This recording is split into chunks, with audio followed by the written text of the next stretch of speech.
هيئة إنقاذ الإشارات الإعجاز ومعدد بعد مؤلفات الأستاذ من أيدي المتحرفين أو المخربين.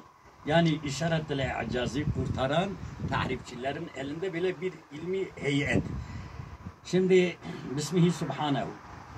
Şeye başlamadan önce o bazı birinci, ikinci derste bunu söyledim.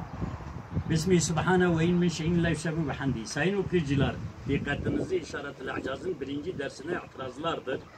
Çekiyorum.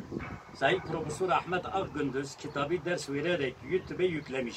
Hemen ön sözünde 3-4 yerde lafız-ı Araplarının yanlışlıklarını ortaya çıkaracağım Allah'ın izniyle. Şu anda başlarız. Başlamadan önce merhum Selim Kılıçoğlu, Cibran ağalarından bizim Muş Baro Başkanı'nın dayısının çok teşekkür borçluyum, ifade etmek isterim. O zat olmasaydı bu kitabı merhum Molla Sadreddin hocamdan okuyamazdım. Bütün hocalarımı ve merhum Selim Kılıçoğlu hasanat ve hayırlarıma da şiriktir. Ne kadar okusam bu kitapta tercüme edilse. Şimdi üstadın talebelerinden merhum Mustafa Songur, Erzurumlu 40. Hoca, Said Özdemir. Ondan sonra Abdullah Yeğen Avrupa'da, Köln'de benim yanımdaydı. Liş sırasında Davut şimdi biliyor. Ben hep cumartesi de yanına gidiyordum. Nefesim onunla çıkacaktı üstaddan bahsederken.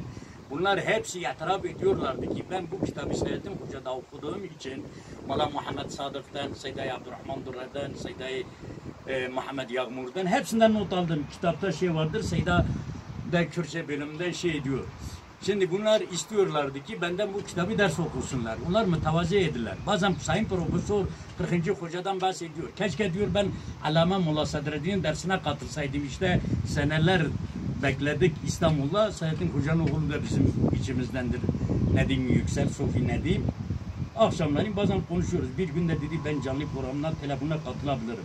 Şimdi ön sözünde Sayın Profesör 4 tane hata işlemiş. Hem lafız-ı Arapları hem manaları. Bakınız hemen bile çabuk geçiyorum. Ben bunu birinci, ikinci kasette şimdi şu anda Süleyman Said'in yanına Kürtçe bölümünde bizim heyette şairdir. Büyük bir şair Kürt edebiyatı biliyor. Seyda içimizde olduğu için başka şeye geçeceğiz bu heyetteki şeyler ki yanlışlığa girmeyelim.